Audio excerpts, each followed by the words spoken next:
बहुत सारे लोग दर्शकों की दीर्घा में ऐसे बैठे होंगे जिनको आर्य समाज के बारे में कुछ भी नहीं पता होगा।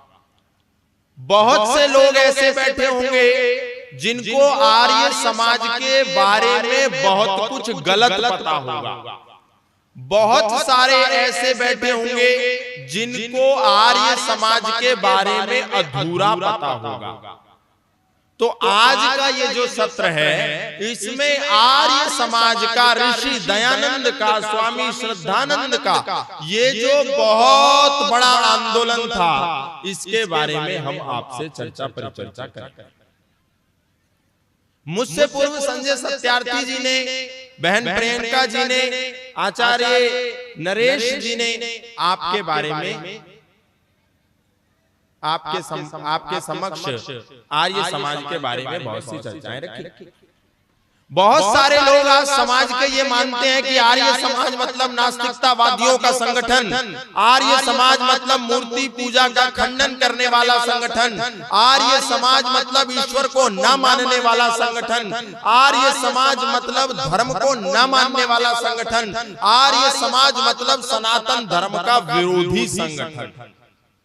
ये जितनी भी परिकल्पनाएं आर्य समाज के संबंध में सामान्य आम जनमानस में लोगों के मन मस्तिष्क में भरी गई हैं, डाली गई हैं, ये सब परिकल्पनाएं झूठी हैं। ये परिकल्पना केवल और केवल लोगों के मन में आर्य समाज की छवि को बिगाड़ने के लिए, आर्य आंदोलन को धूमिल करने के लिए, आर्य विचारधारा को शिथिल करने के लिए हम लोगों के मन में डाली गई और इसके समकक्ष वैकल्पिक रूप में हमारे मनों में गलत विचारधारा भरी गई, हमारे मनों में हीन भावना की विचारधारा भरी गई।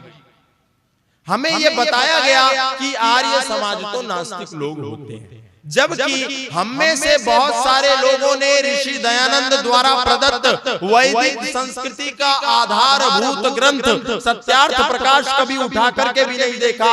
और हम लोगों में सनातन धर्मों में, सनातन धर्म के महानुभावों में एक विशेष रूप से विकृति है, पढ़े लिख करके बातों को तर्क की कसौटी पर नहीं कसते।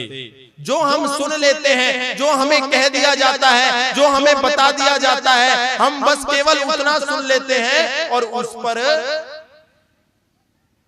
हामी भर देते हैं, उस पर यकीन कर लेते हैं, कभी भी उस पर प्रश्न चिन्ह नहीं लगाते।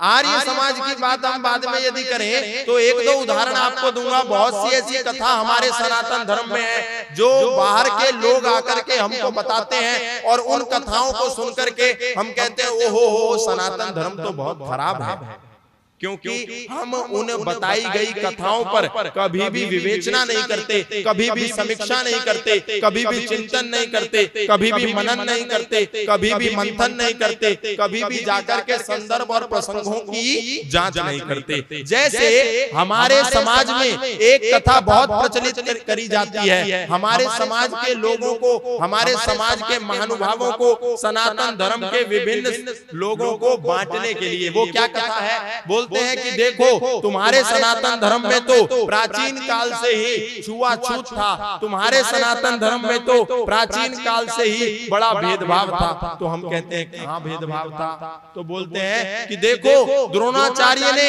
एकलव्य के साथ भेदभाव किया, क्योंकि एकलव्य एक शूद्र था। सुना है कि नहीं सुना? आप लोगों ने सुना है कि नहीं? हाँ या ना? सुना है।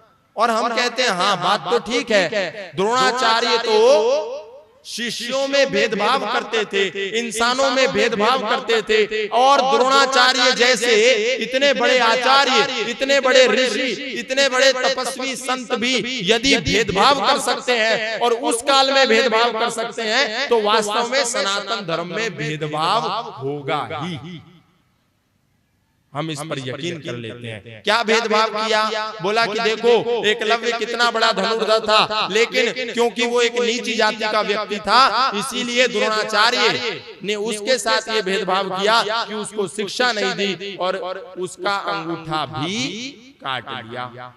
हमको जब भी ये कथाएं, जब भी ये विचारधारा हमारे मनों में उतारने का बाहर के वामपंथी लोगों ने प्रयास किया, तो हमने आंख मूंद करके इन कथाओं पर यकीन कर लिया और कभी भी जाकर के पढ़ना नहीं चाहा, कभी भी जाकर के पुस्तकों को देखना नहीं चाहा, कभी भी हमने किताबों को नहीं खंगाला कि वास्तव में जो ये कथाएं, जो ये बातें हमारे समाज में कुप्रचारित की जा रही है, क्या वास्तव में ये कथाएं हमारे ग्रंथों में है भी या नहीं। ऐसी बहुत सी झूठी कथाएं बना करके, बता करके हमारे सनातन समाज के लोगों को आपस में बांटने के लिए, आपस में काटने के लिए, आपस में लड़ाने के लिए प्रचारित किया जाता है। लेकिन हम कभी भी इस षड्यंत्र को नहीं समझ पाते, नहीं जान पाते। और इसी प्रकार का षड्यंत्र आर्य समाज के साथ भी किया गया कि ये तो मूर्ति पूजा का विरोधी है, ये तो मूर्ति पूजा का शत्रु है। लेकिन हमने कभी भी जाकर के सत्यार्थ प्रकाश को पढ़ने का प्रयास नहीं किया कि ये जो सत्यार्थ प्रकाश ऋषि दयानंद ने दी है, इसके संबंध में जो समाज में बातें होती हैं, इसके संबंध में जो समाज में वाद और विवाद होता है, इसके संबंध में जो समाज में चर्चा और परिचर्चा होती है, क्या वास्तव में ये चर्चा परिचर्चा ठीक भी है या ये झूठ प्रचारित किया जाता है। क्योंकि यदि हम सत्यार्थ प्रकाश को पढ़ते, यदि हम सत्यार्थ प्रकाश का स्वाध्याय करते, तो पहले ही समुल्लास में, पहले ही अध्याय में, पहले ही चैप्टर में ऋषि दयानंद ने ईश्वर की व्याख्या की है। और ईश्वर की ऐसी वैसी व्याख्या भी नहीं, वैज्ञानिक तर्कों की कसौटी पर कस करके एक ईश्वर के 100 नामों की व्याख्या की है। जितना भी ईश्वर के नाम पर ढोंग, आडंबर, पाखंड, अंधविश्वास आज समाज में चलता है, किसी व्यक्ति को ईश्वर बना दिया जाता है, किसी ढोंगी बाबा को ईश्वर बना दिया जाता है, किसी पाषाण पत्थर को ईश्वर बना दिया जाता है, किसी हरे गहरे नत्थु कहरे को ईश्वर बना दिया जाता है और उसको ईश्वर बना करके समाज में प्रस्तुत किया जाता है। फिर बाहर के लोग जब देखते हैं कि देखो इनके यहाँ तो कितने सारे ईश्वर हैं, इनके यहाँ तो कोई भी ईश्वर बन जाता है, तब वो लोग हमारा मजाक बनाते हैं, हमारा उपहास बनाते हैं और हमें बदनाम करते हैं। इसलिए हमें किसी भी बात को आंख मूंद करके कभी भी विश्वास नहीं करना, जाकर के पढ़ना कि वास्तव में ये जो बात समाज में प्रचारित की जा रही है, ये जो बात समाज में बताई जा रही है, क्या ये सच भी है या झूठ। क्योंकि ऋषि दयानंद ही दुनिया के एकमात्र महामानव थे, दुनिया के एकमात्र आधुनिक काल के संत थे जिन्होंने अपना कोई मत, पंथ, संप्रदाय, मजहब स्थापित नहीं किया। उन्होंने एक वेदवादी, उन्होंने एक ईश्वरवादी, उन्होंने एक संस्कृतिवादी संगठन की स्थापना करी और उसकी स्थापना करने के बाद संसार को एक ग्रंथ दिया जिसमें उन्होंने सबसे पहले ईश्वर की चर्चा करते हुए एक एक नाम की बड़ी सुंदर व्याख्या करी। उन्होंने कहा कि देखो, जिसको समाज भ्रमित करके, जिसको समाज गलत रूप से प्रचारित करके तुम्हारे सामने रखता है, उसकी ठीक ठीक व्याख्या क्या है और उसकी गलत गलत व्याख्या क्या है। क्योंकि आज आप संसार में बाहर घूमते होंगे तो आप किसी मुसलमान से पूछिए कि तुम्हारा ईश्वर कौन है या तुम्हारा उपासनीय देव कौन है, तो सारे मुसलमान 1 से लेकर के 100 तक सब इस बात को गर्व से कहते हैं कि हमारा उपासनीय देव, पूजनीय तत्व एक है और वो है अल्लाह, और एक उसका पैगंबर है, वो है मोहम्मद। इसी प्रकार आप किसी भी ईसाई से पूछिए कि आप किसकी पूजा करते हैं, आप किसकी उपासना करते हैं, आप किसको मानते हैं, तो दुनिया का प्रत्येक ईसाई, चाहे वो भारत में रहता हो या अमेरिका में रहता हो या ब्रिटेन में रहता हो या कनाडा में रहता हो, सब लोग बोलते हैं कि हम ईसा मसीह को मानते हैं और उसके पिता को ही परमपिता परमात्मा मानते हैं। लेकिन आप इस दुनिया में सनातन धर्म से जुड़े हुए लोगों के पास जब जाएंगे और उनसे पूछेंगे तुम किसको मानते हो, तो वो लोग आपको विभिन्न विभिन्न उत्तर देंगे। कोई व्यक्ति कहेगा कि मैं शिव जी को मानता हूँ और उसके सामने बाकी सब खराब है, केवल शिव की पूजा करो, बाकी सब उसके दास हैं। दूसरे व्यक्ति के पास जाओगे तो वो कहेगा केवल हम कृष्ण को मानते हैं, बाकी सब कृष्ण के दास हैं। तीसरे व्यक्ति के पास जाओगे तो वो कोई अपना अलग ईश्वर बताएगा, और संगठनों वालों के पास जाओगे और राधा स्वामी वालों से पूछोगे कि तुम्हारा ईश्वर कौन है, तो वो कहेंगे बाबा बूटा सिंह ही हमारा ईश्वर है। ब्रह्म कुमारी वालों के पास जाओगे तो वो कहेंगे माता कौन सी है उनकी, ब्रह्म कुमारी वालों की दादी जानकी हमारी ईश्वर है। और आप धन निरंकारी वालों के पास जाओगे तो कहेंगे बाबा हरदेव ही हमारे ईश्वर है। आप राधा वल्लभ के पास जाओगे तो वो कहेंगे राधा रानी ही हमारा ईश्वर है।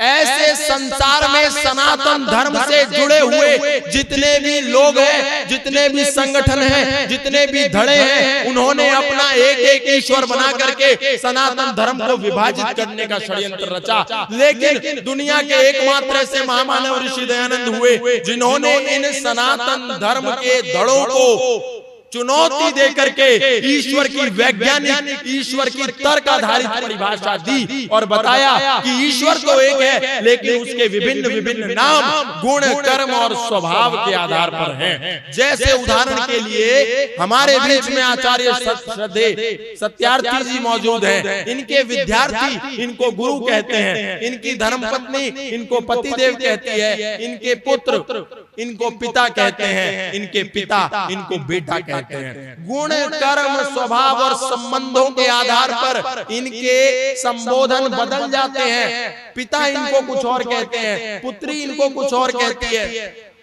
भाई इनको कुछ और कहता है, और शिष्य इनको कुछ और कहते हैं, और पत्नी इनको कुछ और कहती है। ठीक इसी प्रकार से ऋषि दयानंद ने कहा कि परमात्मा तो दुनिया में एक है, किंतु उसके संबोधन उसके गुण, कर्म और स्वभाव के आधार पर बदल जाते हैं। उदाहरण के लिए उन्होंने बोला कि जब हम देखते हैं कि ये परमपिता परमात्मा तो कण कण में व्याप्त है, परमपिता परमात्मा तो चर अचर में व्याप्त है, तो हम इसको विष्णु कहते हैं। कैसे कहते हैं? उन्होंने संस्कृत में परिभाषा दी, वेवेष्टि व्यापनोति चराचरम जगत सविष्णु। जो परमपिता परमात्मा चर और अचर, लिविंग और नॉन लिविंग, जड़ और चेतन में कण कण में समान रूप से विद्यमान है, वो विष्णु है। इसी प्रकार किसी ने देखा कि परमपिता परमात्मा दुष्टों को दंड देता है और परमपिता परमात्मा दुष्टों को दंड देकर रुलाता भी है, तो उसका अलग उस दृष्टि का नाम दिया रुद्र। यो रोदयत अन्यायकारिणो जनान सरुद्रा, जो दुष्टों को दंड दे करके रुलाए परमात्मा, इसीलिए उस परमात्मा का नाम रुद्र भी है। तीसरा नाम कि वो इन सभी देवों का देव है, मातृदेव का भी वो देव है, पितृदेव का भी वो देव है, आचार्य देव का भी वो देव है, ऋषियों का भी देव है। इस संसार में जितने भी छोटे बड़े देव हैं, उन सब से बड़ा देव एक परमात्मा है। इसीलिए इस दृष्टि से जब हमने उस परमात्मा को देखा तो हमने उसको कहा यो महताम देवा सम महादेव। देवों का देव होने से उस परमपिता परमात्मा का एक नाम दिया महादेव।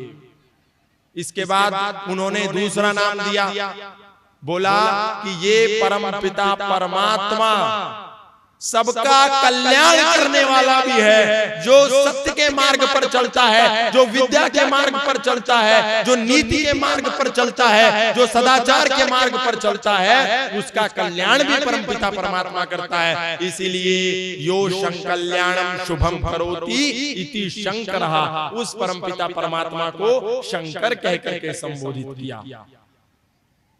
और दूसरा नाम दिया और बोला यो बृहताम आकाशादीनाम पति पालयति रक्षति स बृहस्पति। इस संसार को आप ध्यान से देखिए, वो सब चीजों का पालन भी करता है, सब चीजों का पोषण भी करता है, सब चीजों का अधिपति है। सूर्य, चांद, सितारे, नक्षत्र, ग्रह, ये जितने भी संसार में पेड़ पौधे वनस्पति उग रहे हैं, समाप्त हो रहे हैं, ऋतुएं बदल रही हैं, इन सबका अधिपति क्योंकि परमात्मा है, वो अदृश्य सत्ता है, इसीलिए उसको बृहस्पति कहा। इसी प्रकार ऋषि दयानंद ने परमपिता परमात्मा के 100 नामों की व्याख्या करी।